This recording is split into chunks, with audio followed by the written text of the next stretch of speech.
Good morning, ladies and gentlemen. I'm Dave Crouch, and this is the Town Hall meeting sponsored and produced each month by the Williamson, Inc., our Chamber of Commerce here in Williamson County.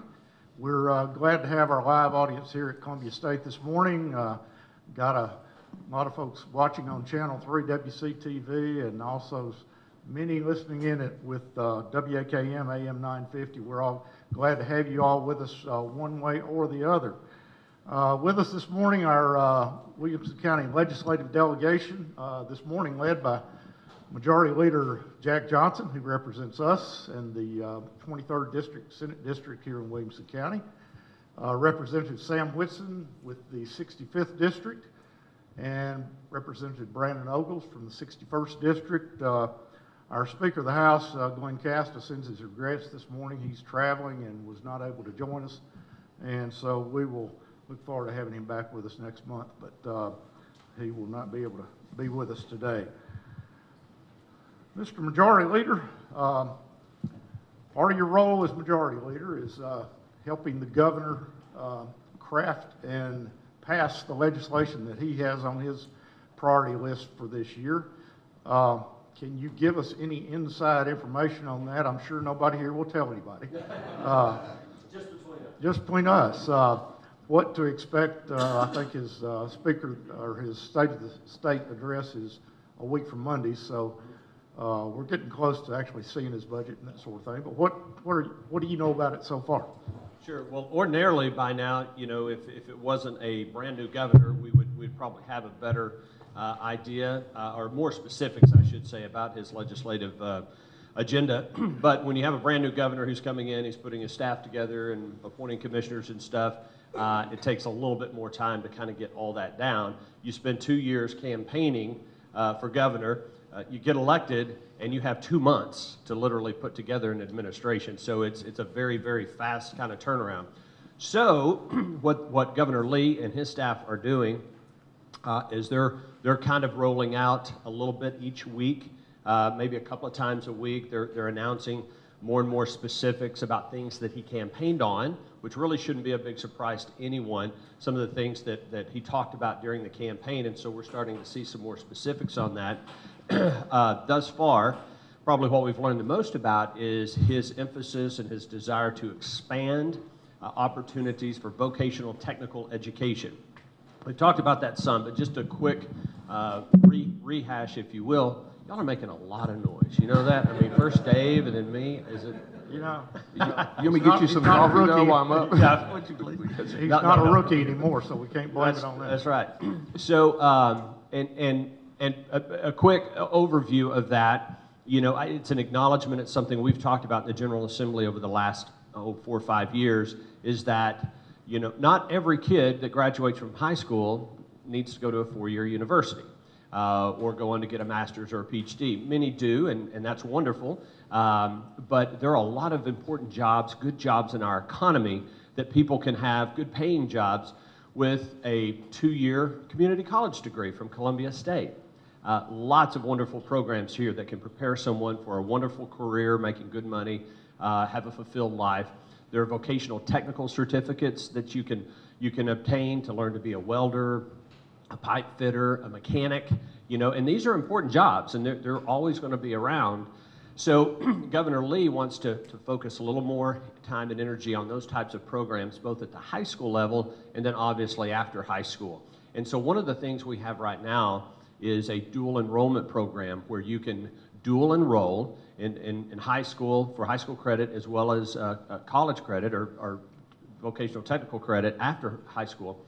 You can do 2 courses right now, and those can be paid for with scholarship dollars. He wants to double that to 4, so you can get even more of those types of college credit hours while you're in high school.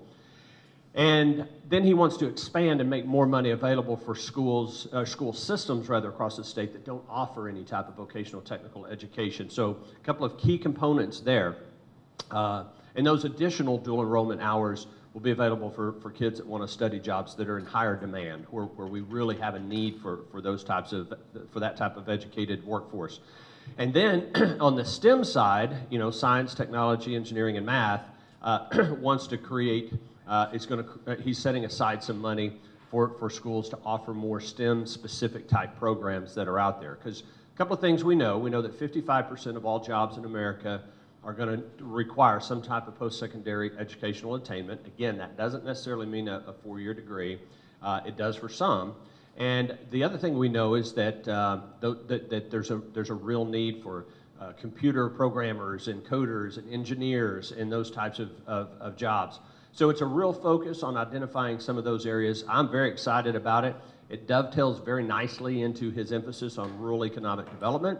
We still have 15 counties in Tennessee that we consider to be economically distressed, while our statewide unemployment is at the lowest it's ever been under Republican control. It's 3%, but we have 15 counties that have double-digit unemployment, and so we've got to figure out a way to get those economies to prosper like the rest of the state. So that's that. And the other thing, I'm going to let Brandon talk about the school safety announcement that was just made yesterday. It's something that Brandon's been working very hard on, but a huge announcement yesterday in that regard. And then I won't go into as much detail about criminal justice reform, but just to say this, it's something that Governor Lee is very passionate about. 95% of the people in our prisons today will get out at some point. As it stands right now, half of those will end up back in prison. So we're not doing a good job getting people out of the prison system and re-entering them back into society as productive citizens. And he's very passionate about doing that. It's something he's done.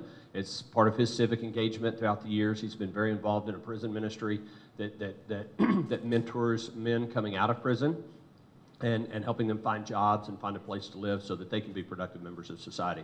So more to come on that. Great. Just a good segue into the school safety announcement that was actually on the front page of the Tennessean this morning. Brandon, you've been there, what, a little over a month now, and you've already succeeded in getting your major and the project that you had kind of as your signature project, already get it on the governor's agenda. Congratulations on that. Tell us what you know about it, though. Well, thank you, and that's not a testament to me, but that's more a testament of leadership in the General Assembly. When I arrived, kind of the first week I got there, I had some legislation I worked on and we drafted, and I sent it to everybody up there, Republicans and Democrats alike. We sent the draft of the bill out. We sent it to the governor because it was something that I was passionate about, and that kind of made a little bit of a riffle between some of the membership because they were quick to say, you can't do that up here. You can't give anything away. They will steal it. And that's not the process that I was looking forward to participating in because I knew it was a good policy. I knew there were lots of stakeholders. And I don't care who takes credit for this because it's not going to be one thing that anybody does collectively as a group. The General Assembly and the governor are going to make our children the top priority.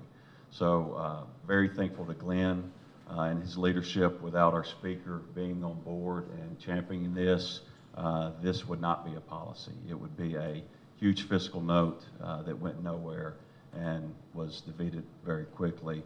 But because Glenn championed this and because of Jack's hard work and Sam's leadership and giving good advice, we have found a path to the governor's office, and I'm so excited that the governor's taking this in, and great meetings with his liaisons and his administration.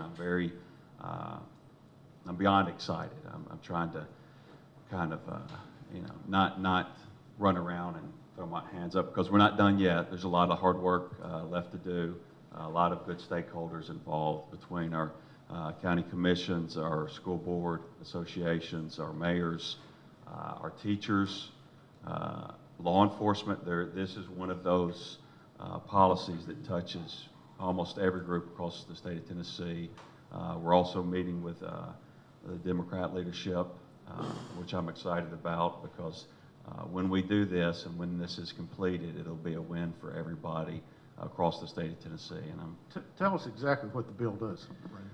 It's written as a grant right now, and it's the specifics are not finished.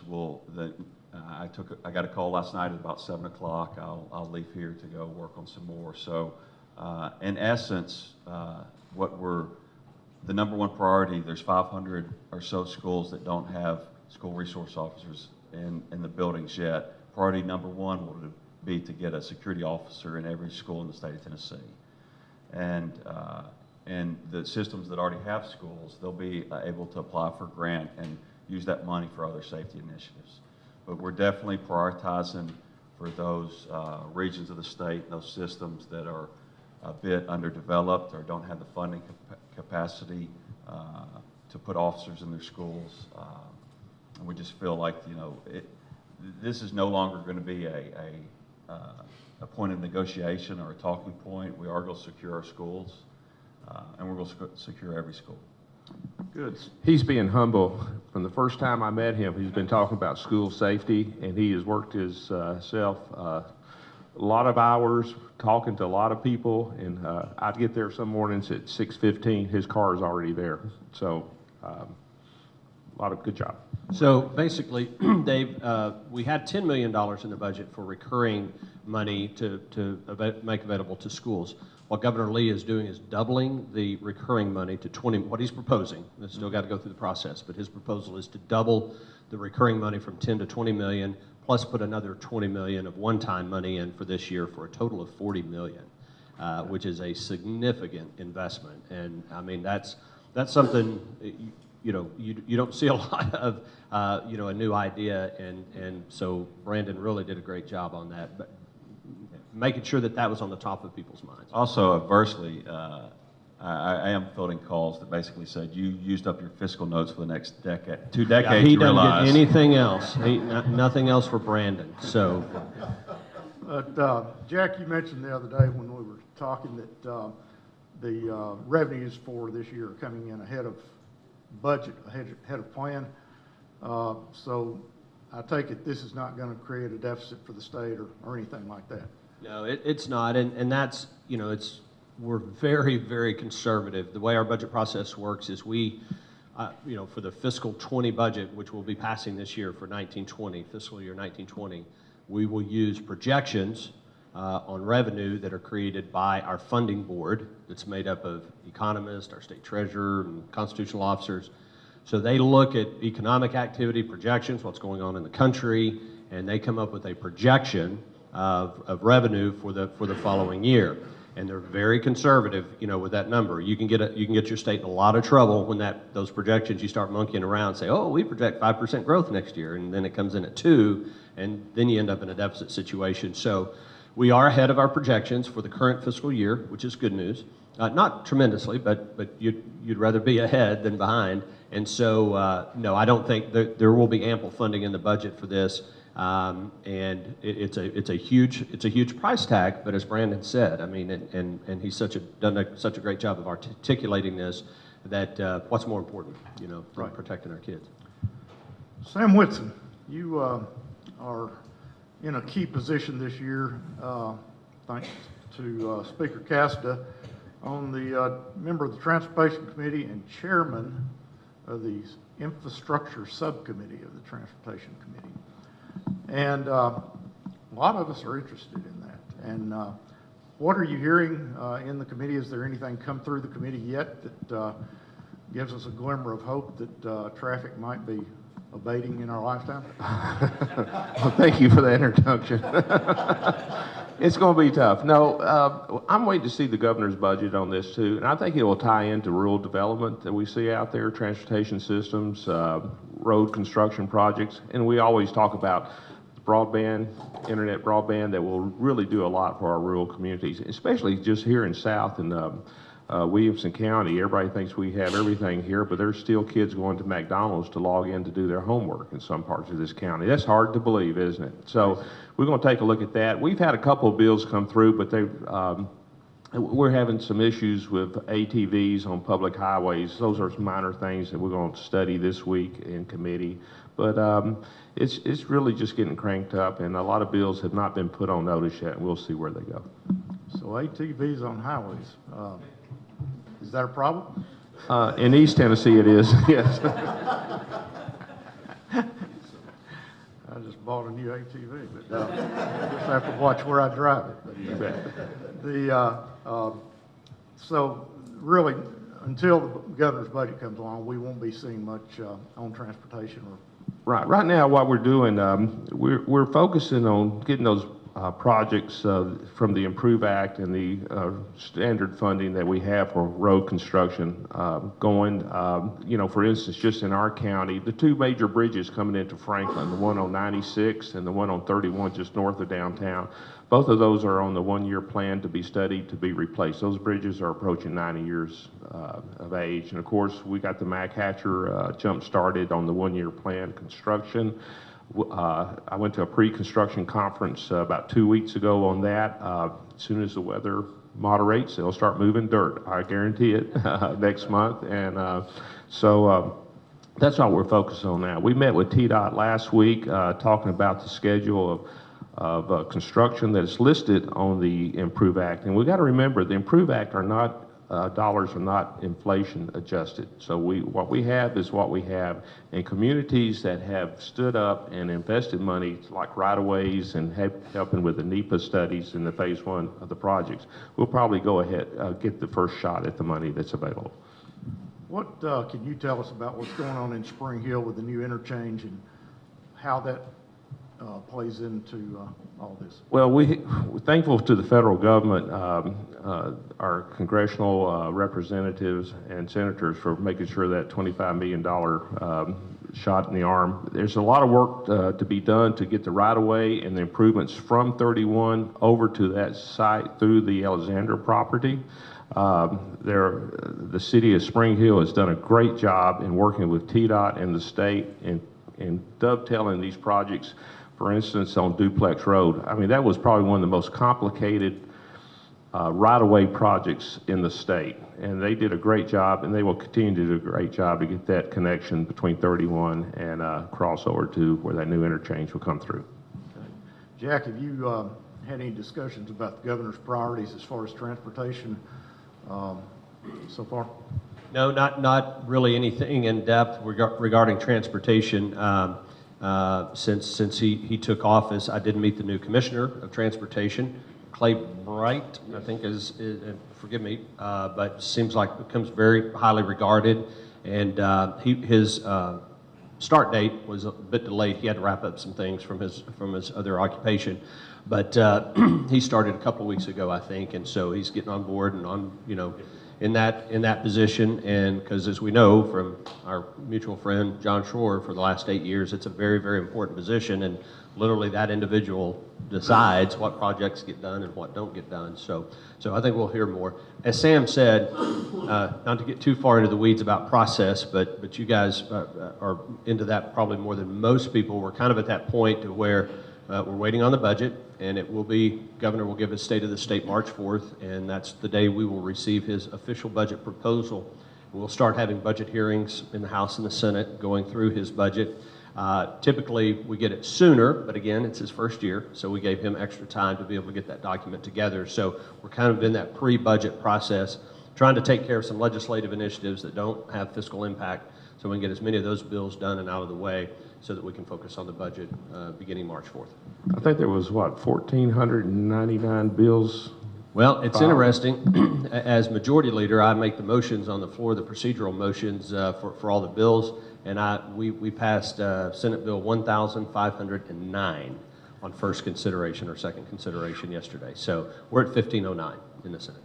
I think we're at 1,510 in the House. You always got to be ahead. You just always got to.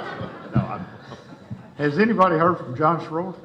What's he doing? I ran into him at Pueblo Real the other night and had a nice visit with him. So I think he's taking a deep breath and probably decompressing a little bit. And yeah, he and Marianne were there. We had a nice visit.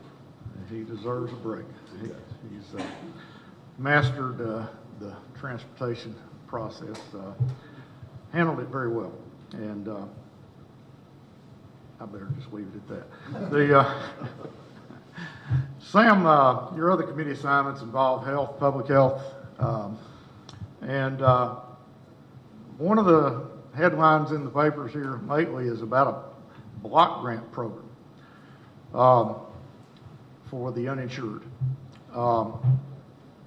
Just being quite honest, it sounds like Medicaid expansion in some other Right. I am on the Full Health Committee and the Public Health Subcommittee. That will probably go through the TennCare Subcommittee before it gets to consideration to the full committee. We had a press conference yesterday at the House talking about our agenda on health initiatives, the Republican agenda that will start this year and over the next few years. The block grant was part of that, other ways to increase transparency and medical costs and such. So more information will be coming out on that, but you know, we've been talking about block grants since we did not do the Medicaid expansion as a way to give us the authority as a state to manage that. We think we can do a better job than Washington, D.C. in managing those dollars. And I look forward to seeing the details of that. You know, I tell you, it is a issue in the state. We know that. It's very complicated. But I'll just tell you about one initiative we're working on. We'll talk, if I could, about the Katie Beckett waiver that we got going on. If you're not familiar with that, right now in the state of Tennessee, if you have a child with severe disabilities, we're talking about institutional level disabilities. His child will never be able to live independently without full-time help. If you can qualify for Medicaid coverage from the state if your income level is below a certain threshold. But if both parents have a job, or if they have the resources and assets, they do not qualify for this Medicaid coverage for their severely disabled child. So what we're trying to do, and I think the governor's on board with this, and of course the Senate's on board, and the House leadership, is that we want to do this, what we call a Katie Beckett waiver, is a 1115 waiver through the Medicaid program, where parents do not have to get a divorce, they do not have to move out of state, they do not have to quit their job to qualify for these Medicaid benefits that are already there. It's a 2-to-1 federal matching dollars. They can use their insurance, and there will be a sliding scale from that family that makes $150,000 a year to those who make over $1 million. They will pay a little bit more, but they will not go bankrupt. They will not have to divorce. They will not have to quit their job to get these much-needed benefits. Now, we think that the number of children that will be impacted by this across the state is anywhere from 1,500 to 2,900. It's a great program. Arkansas has it. We're one of the few states that really do not have this availability to those working families in Tennessee. And so I see great momentum in this. It's a very bipartisan piece of legislation, and the Senate is helping us lead the way on this, and I'm just grateful for the sponsors that we have signed up already.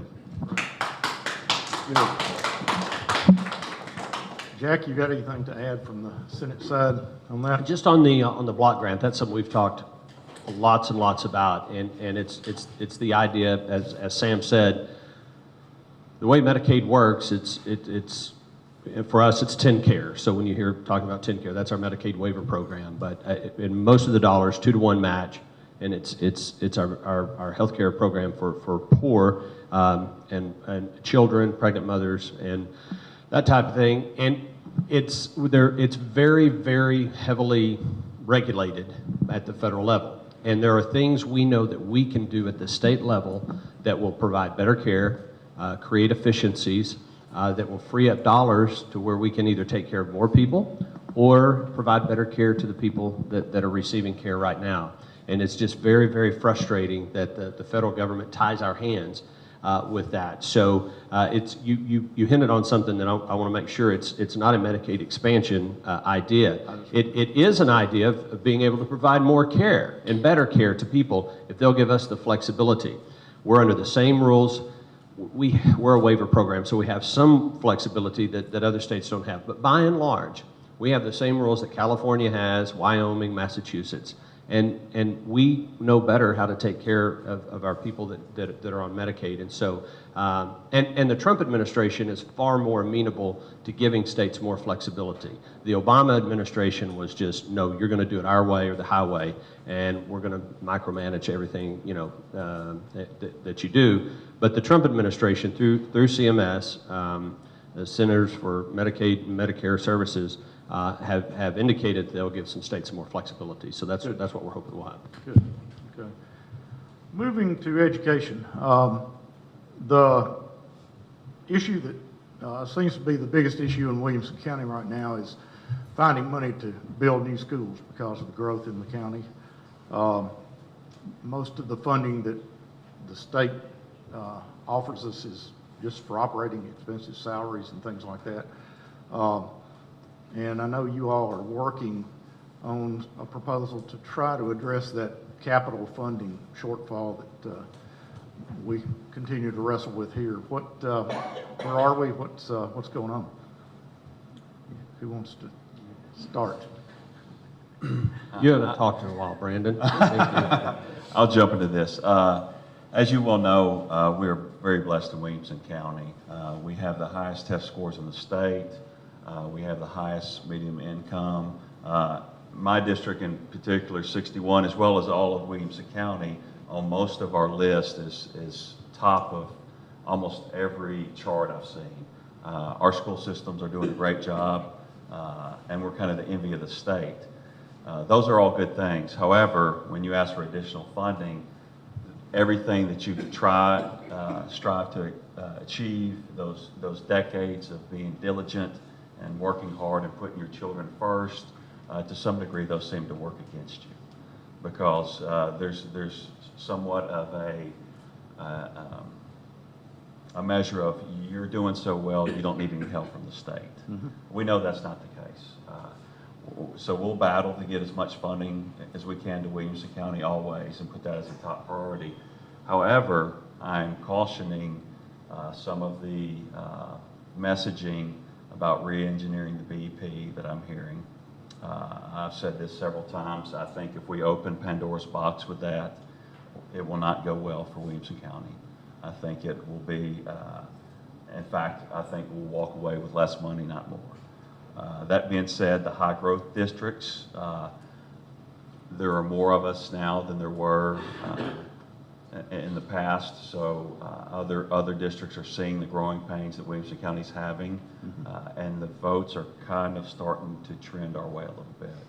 That being said, it's a hard lift, and my hope is that we will look kind of within our boundaries on some of this and start to really study the rapidness of some of the development, some of the growth, if it in fact is benefiting our community to the point at which, you know, that new growth needs to pay for our schools and infrastructure.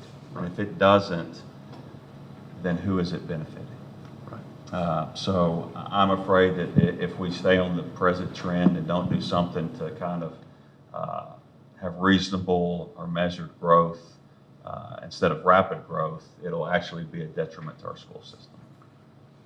Speaking of the BEP formula, it's been a mystery to me for most of my life, and a lot of people can't seem to get their arms around exactly. There's actually an app you can download on your iPhone that's very handy, and which I have. There's about 17 calculations, but it is complex. You'll use up all your storage space on your phone too.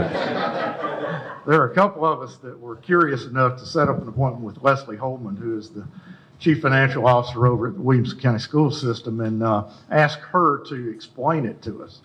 And she did. She did a great job. And it actually makes more sense once you dig into it than it appears to on the surface. And I'm saying this for the benefit of anybody that's interested in that, but the more sales tax dollars you collect in your county, the less school dollars you're going to get. Cool Springs, as much as we love it and appreciate the tax money that comes in from it, the rural counties don't have that kind of sales tax money coming in. And so the BEP formula takes that into consideration. There are other things that it takes into consideration, but and you're right, Dave. For instance, the only school system or county that gets less than us on the return is Sevier County, because they have Dollywood, their sales tax money that comes in.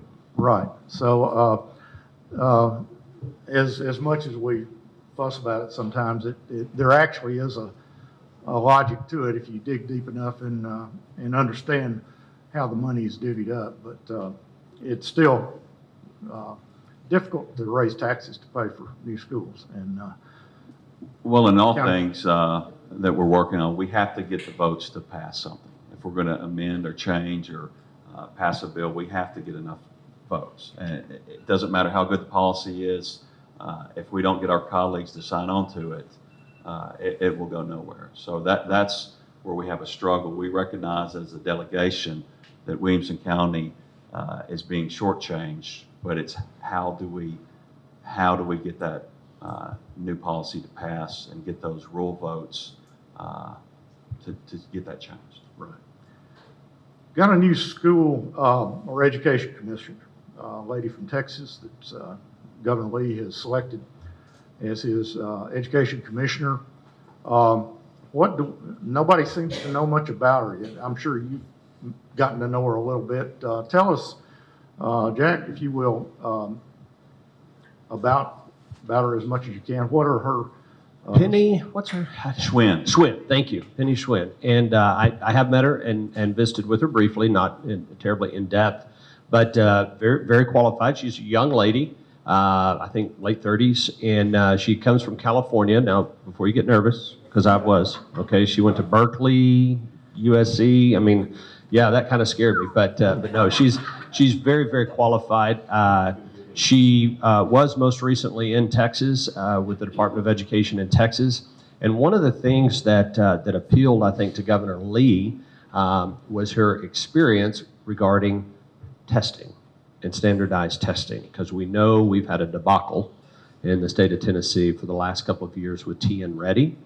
And we've got to get that fixed. We've got to be able to, a few people disagree with the idea of standardized testing. Some argue we test our kids too much, and I think there's a fair argument to that. We have that conversation, but at least for us, as your chief policy deciders, we've got to have a standardized test across the state that measures student performance relative to the standards we're requiring them to teach. It's that simple. And how you deliver the test, is it online, is it paper and pencil, and do it in an efficient way that's fair for the students and the teachers that are delivering the test. So I think Governor Lee realized, and you may recall, Governor Haslam in his this past year before he left office, he traveled the state meeting with teachers and administrators in all parts of the state. I can't remember how many meetings he had, but he had one right here in Franklin. I attended it, and where he was meeting with teachers talking about this issue and the challenges they had and the problems. And I think his plan there was to hand over to Governor Lee or the next governor, some type of a plan to just not leave them hanging relative to the standardized testing. So anyway, I'm excited. I think I can't tell you much more about her other than that she's very well educated, very well qualified, a very pleasant person. She cares deeply about kids, and she does have that specialized experience relative to testing. And we met her briefly, Brandon and I, over at Franklin Elementary School one day, did a walkthrough, and I agree with Jack. She seems very competent and very focused on her new position. And her very first trip to a school in the state of Tennessee at her new position was in Williamson County. She came down to Franklin Elementary School, met with Sam and I and the delegation from the school, and walked through that school. And as a parent, to see her interact with children was amazing. She got down on the floor, she looked those children in the eye, she interacted with what they were doing during story time. I mean, she has a high love of children and the passion for the interaction between the educators and the child, and I think she's going to do a great job. Of course, there's always a couple policy issues or where she stands on this or that we'll always be concerned with somebody we don't know their track record, but she's well qualified, and she's looking to Williamson County as the model for the state of Tennessee. Good. Now, I know you all have met extensively with school boards and interest groups about vouchers and ESAs, and as much as y'all would probably like to discuss something else, I'm not going to totally let you off the hook. There's a big push, it sounds like, to look at educational savings accounts this year as a way to fund schools in private schools in lower performing school districts. Tell us what we should expect. Doesn't affect Williamson County. You've said that emphatically, Jack, I know before. So, Sam, how about taking that one and, Well, thank you, Dave. I appreciate that. figured a military guy could handle that one better. I hadn't been shot at since the Gulf War, okay? So, let's see. I have concerns, and I'll just tell you what those are. How's the state going to decide which school is the appropriate school for those kids to go to? And the proliferation of new schools that will be developed, what kind of schools will they be? Who decides which schools will be funded and which ones not? And you get the state in kind of a tricky business down there if you talk about some inner city schools and such. So that's my concern. And I tell you, I can't really predict, but I don't see a lot of traction in the House side for this. It's going to be a close fight. It's going to be a tough fight in the House side. I'm not sure on the Senate, but again, like Brandon, the rural communities are worried about it, the cost to them, state dollars. And again, it's an urban, suburban, rural fight, like so many other issues out there. Right. Jack, you? Yeah, I support it 1,000%. I do, and I've been very clear about that. It will not impact Williamson County. It will not impact Franklin Special. We have kids in failing schools, and if we have a proposal, it will be limited to failing schools only. And these kids are being denied a chance at the American dream because they're in a failing school. And if their parents are unable to move and get them into a better school system, then they should have the option to take some of the dollars that we appropriate as a state to their child and put them in a different school. It's that simple. And I've been consistent. I think Sam's observation is right. We've passed this in the House in various forms multiple times. It runs into trouble in the House, and I think he's right that it will pass it in the Senate if the governor wants us to move forward with it. And I'll be the sponsor of it because I'm the majority leader, and I will support it 100%. Brandon, jump in there. Well, this is by far going to be the hardest thing I think we deal with this session, because this has advocates on both sides that are equally as passionate, and both of which have children's education at heart. So that being said, I'm a product of public schools. I want to be a champion of public schools always. They're my first and foremost priority. That being said, seeing how the process works, if the governor weighs in on this and puts something in his budget that's already been allocated and that funding is in place, seeing how this process works, it will pick up much more traction in the House. Simply because the money's been allocated. If it's a pilot program and it's funded, there's a funding mechanism. It's limited to those failing districts. I think it will pass in the House. Because of what Jack said, there are failing districts that have been in distress for decades. And we kick back and forth how to help and how to fix this, and it's failed again and again and again, and people are frustrated. So, and where we're, and this is, to me, this is very sensitive territory coming from Williamson County. When we start to say, as a delegation or as a voting body, we're going to tell you how to manage your schools in Shelby County, that puts us in a very hard place, particularly when we're trying to fight for more funding. Yep.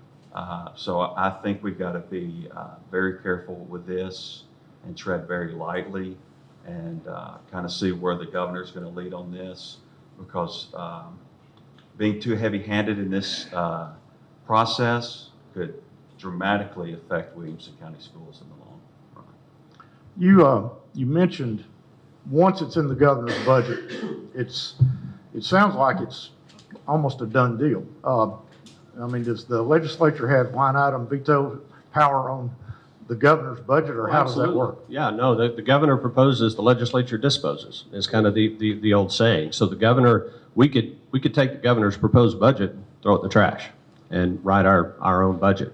And he could veto it, but it only takes a simple majority to override the governor's veto. So, that's not going to happen, okay? And you should know as well that, back to the budget, I think it's 70% of those dollars are already spent. I mean, they're whether it's TennCare, education, BEP funding, state employee salaries. I mean, there's really very little, when you get down to it, discretionary dollars in there. That's why managing that growth and growth projections is so important. But your point is exactly right, Dave. Generally speaking, if you've got something that you're very passionate about and you want funded, the first thing you do is go to the governor and ask him to put it in the budget so that it's in his initial proposal, because it's a whole lot easier to get it there than it is to try to get it in the budget once the budget proposal is already made. So I think Brandon's right. I will say this about Governor Lee in my sense and with his staff, and I'm working very closely with those people as majority leader on his legislative agenda relative to an educational savings account type program. I think that they're going to be very thoughtful. They're going to be very deliberative. They're going to be speaking with school boards. They're going to be speaking with TOS, which is the Tennessee Organization of School Superintendents. All these stakeholders, some of whom support it, some of whom oppose it. I mean, it's going to be a very broad, collaborative conversation. And he will know where his votes are. And if he's not going to come forward with something that he doesn't think he can get passed. But I think they'll be looking very closely at the votes in the House and the Senate. I do want to debunk the conspiracy theorists. I do not think there's an agenda to dismantle public education in the state of Tennessee. I feel that as well. The one other subject I want to briefly touch on, and then we're going to open it up for questions from the audience, but quite a bit of discussion about campaign finance, election law reform, things like that. The one that seems maybe the most controversial is a proposal to require voter registration by party. In other words, you'll have to declare which Republican, Democrat, or other, I guess, before you can vote. Where is that going to see the light of day? Is that how big a deal is this? Go ahead, Jack. Well, This is also one again, I'll jump out there. As a Republican, every elected official in this county is a Republican. Okay. We have a supermajority in the House and the Senate. We have a Republican governor. We have Republican senators. We have a majority of the House of Representatives at Congress are Republicans. Why mess with success? I don't think what happened is this issue's been around for some time. Our state executive committee, the Republican State Executive Committee, which is the governing authority for the Republican Party, they did pass a resolution in support of, they use the term closing primaries. You actually used the right term, Dave, which I think is party registration. So as it is right now, when you go to vote in a primary and you ask for that Republican primary ballot, you are, in doing so, declaring that you are a member of the Republican Party and that you support the Republican Party platform. Well, what we had happen in Williamson County, we had a Democrat candidate for Williamson County Commission that filed to be on the ballot as a Democrat, did not vote in her own primary, voted in the Republican primary because she wanted to affect the outcome of who her opponent might be. We had the exact same thing happen with a Democrat running for state house. Filed on the ballot as a Democrat, did not even vote in their own primary for themselves, crossed over and voted in the Republican primary. So that's why I think that our state executive committee is concerned about it. Those instances are probably anecdotal. I don't think it really ever affects the outcome on it. But that's the conversation I think we're going to have. The bill did advance out of subcommittee in the House this week. I am not optimistic about the prospects for the bill in the Senate. I don't think the votes are there for that in the committee. One other proposal that seemed kind of out there to me is something about having the Senate nominate candidates for U.S. Senate. In other words, the Tennessee Senate would be responsible for choosing the nominees for the U.S. Senate races. Have you heard anything about that? Yeah, I'm familiar with the bill. I think it's the whole General Assembly, though. I don't know if it's just the Senate, but this is something that Frank Nicely has carried in the past. It's relative to the the passage of the 17th, I believe it's 17th Amendment that led, our founders originally, our United States senators were elected by the state legislatures. They were not popularly elected. And the reason that the founders did that is because they wanted the House of Representatives to be the people's house, and they wanted the Senate to be the body that respected states' rights, that was listening to state legislatures across the board. The 17th Amendment change, and forgive me if I have the number wrong, I believe the 17th Amendment, led to the popular election of United States senators. The bill is not going to advance. It's not going to pass. But I think it is an effort to make sure that our delegation, and particularly our United States senators, are being respectful to the wishes of their state and states' rights, state sovereignty, 10th Amendment. And I will tell you, our brand new, outstanding Republican United States Senator, Marsha Blackburn, sat in on the governor's meeting with legislative leadership on Wednesday morning and was there to listen to us as a state and those of us who are leaders in the state to hear our concerns. So, and that's been Marsha's, as a congressman, she's always been very responsive to the desires of our state. So I think it's working. Can I back up? Because I didn't get that. 30 seconds. Yes, very much respect the work of our state executive committee. They put a recommendation forward on the last question. There's some detailing issues some of the members have, but if that hits the floor, I think it will be a very close vote because it's very highly debated. We want best practices in place to protect our parties, and it does have traction, I believe. Now, whether or not in the Senate it does, but on the House side it has a good amount. Good.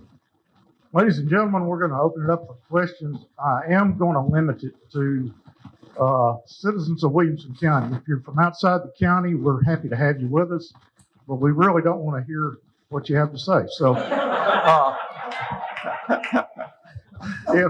if you can respect that, we would appreciate it. Mindy, you've had your hand up since before we started. And Thanks. I'm Mindy Tate. I live at the corner of Carnton Lane and Lewisburg Pike, or also known as the Harpeth River today, this weekend. If Dave's familiar with that, we'll just float down together, and Senator Johnson will just float down together, flotilla. The last couple days, citizens of Franklin and Franklin planning staff and elected officials have been in what they call Plan-A-Palooza, citizens update and work on the city's zoning ordinance, an update of the city's zoning ordinance. Thank you. There's a bill that's moving through committee, House Bill 418, Senate Bill 521, which I'll read the caption, says, as introduced, requires property owner consent to any amendments to a county or city zoning ordinance that affects the property owner's property, requires notice to be provided to each property owner when the owner's property is subject to an amendment to the county or city zoning ordinance. So it would require the property owner's consent to any amendment or change to the city's or county zoning ordinance. And I wonder if you all are familiar with that. It appears to have gone through several committees already in the Senate and at least one or two in the House. So are y'all familiar with that at all? gentlemen, I don't know where the static's coming from. We can't figure it out. So, Mindy, I'm not sure if we're talking about the same one. I do know the city of Franklin has come to me. Is that working? Yeah. That there is an issue on zoning where it requires a referendum of the resident. And there's a individual who owns land on both sides of the line, but there's no one that lives on the property that to be annexed. So right now, there has to be a referendum, but nobody can vote in that referendum. So I think what they're different one. Okay. Representative Marsh, and House bill is by Representative Marsh, and it would amend Title 13, Chapter 7, and it appears to be aimed at limiting changes to the zoning ordinance. I'm not familiar with that one. Would you send me a text with that number with 1,499 bills on it? Alderman Bev Berger, seeing you reminds me of, I need to make, you know how the press has to apologize for things occasionally. And I called Brandy Blanton a rookie last month, and she took exception to that since she's been an alderman now for 8 years. I should remember that since I helped her get elected. But but time flies when you're having fun. Bev Berger, you're Yeah, I am, and I'm also a citizen, and I also live right out in this street in front of us. I could say a ton of things. There's so many issues, especially that affect our city. I think on that end, I would say that the federal government, we'd like the federal government to stay out of our state business.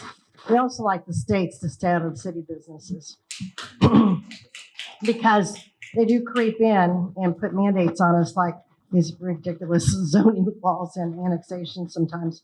But in the Medicaid, that's near and dear to my heart that we don't expand Medicaid and get ourselves into a financial situation. But one of my questions here would be with the education, in the face of education is changing, vouchers actually take pressures off of our growth systems because I don't understand why we don't look at vouchers for our local schools because we have to build a new school every year, sometimes two. And if we give other people choices, maybe we won't have the unbelievable pressure on our schools every year that we have. I think we need to look at that because if I remember right, it brings actually more money.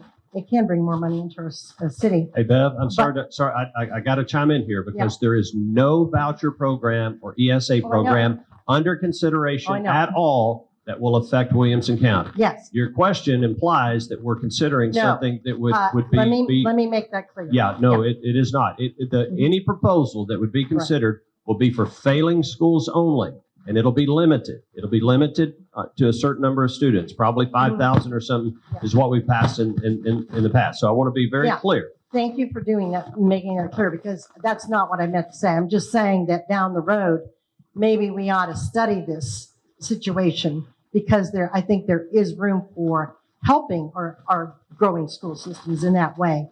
Maybe not. Maybe I'm wrong on that, but I don't know. But the question is, Brandon brought this up. He said growth needs to pay for itself. I agree with that. But how do we do that?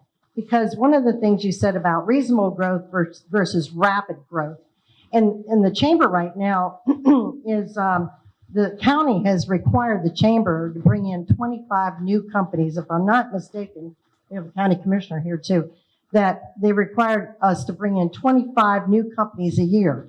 So if we're putting the pressure on, we already have people looking at our cities, at our county, at Middle Tennessee. So the question is, how do we do that? How do we make growth pay for itself? And also, how do we do that when all this rapid growth is being pushed on us as well, and we're also pushing it on ourselves? Well, I'll just chime in. I don't think, right. I don't think there should be requirements put on the chamber, first and foremost. They have done an extremely great job. They're advocates for Williamson County, but this needs to be a simple calculation. If we approve 200 housing residents and that development doesn't pay for the sewer, the widening of the road, and the new school, I don't know why we need it. I don't want my taxes to double to bring people from Davidson County down here and then me pay to educate them. And that's what's going to happen if we continue the trend we're doing. So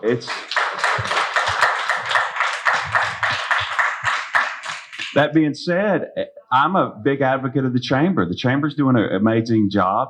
I think a lot of those businesses, it would be great if they located in Williamson County. That doesn't mean they have to bring 100% of the workforce to live within our boundaries.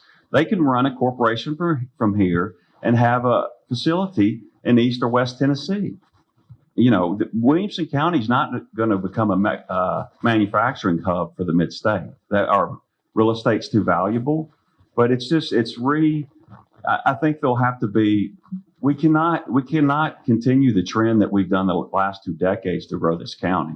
We need to reevaluate our priorities and set some goals for the future and be sure those align with our residents.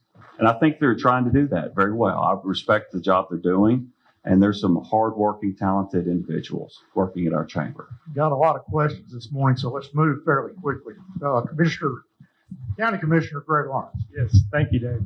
And I want to thank all of you, senators and legislators, for all the work you're doing right now. Hard work, a lot of hours away from your family right now. All right. Sam, if you could finish the thought you were talking about with Mindy, I would like to hear what you were about to say about the urban growth boundary, because that's a big issue. You know, we passed a resolution a couple years ago, asked you guys to better define that. But I also had a question about internet sales tax. I know you guys have a piece of legislation coming up this summer. Do you see internet sales tax expanding and local governments being able to get more of that in the next year or so? Well, first of all, what we were talking about, Mindy, was there's a legislation, and it was requested by the city of Franklin. If there's property being annexed by an owner, it's connected, and he lives in the part that's already annexed. No one lives in the part of the property where there is no annex, or it's being annexed. There's no residence. It's just that property owner. There would be no need for a referendum, because nobody could vote in that referendum under current state law, as we understand it. So that's a fix to change the wording from resident or property owner. So there will be somebody connected to that. And yes, that referendum you talked about passed by the county. Representative Mike Carter is looking at legislation in that regard. I sent him a copy of that resolution that y'all passed, about 3 years ago. I just sent it to him yesterday. And on the internet sales tax, yeah, to be determined, the recent Supreme Court decision that you're familiar with, I'm sure, relative to that. And so Department of Revenue, the administration, finance committees are taking a hard look at that. I want to try to give you some comfort. If we go that path, yes, we will do everything we can to make sure that localities, municipalities, and counties are maintaining their share, of that. It's not going to be a windfall for the state. Those internet sales tax numbers probably won't be until mid to late year, and it looks like right now the kind of cold wind that's blowing is that we're not going to allocate revenue spending towards revenue that we don't know that's coming in yet. So this first cycle, we'll wait to let that start to be implemented, come in before we start. So don't get too excited just yet that you're going to get a large check from that. Hi, my name is Ashley Massey. As a rural Tennessee woman and survivor, I'm disappointed Glenn Cassida couldn't show his face here today. I am from Lawrence County, Tennessee, and my voice matters. We do not have things like this. Glenn Cassida publicly shamed and smeared rape survivors, and he continues to do this, and he continues to empower Representative David Byrd, who has been credibly accused of sexually abusing teenage girls when he was their basketball coach. What do you have to say about this behavior, and what do you think of the effect it is having on survivors and women across the state? We don't appreciate you coming in to disrupt our meeting. You can take that downtown, and we'll be happy to. I can jump in on this. Ma'am, I'll answer your question if you'll allow me to. There's a bill right now being that's going through a committee that actually removes the statute of limitations on sexual assault towards minors. So please don't imply that Republican leadership in this state doesn't take that very seriously, because we do.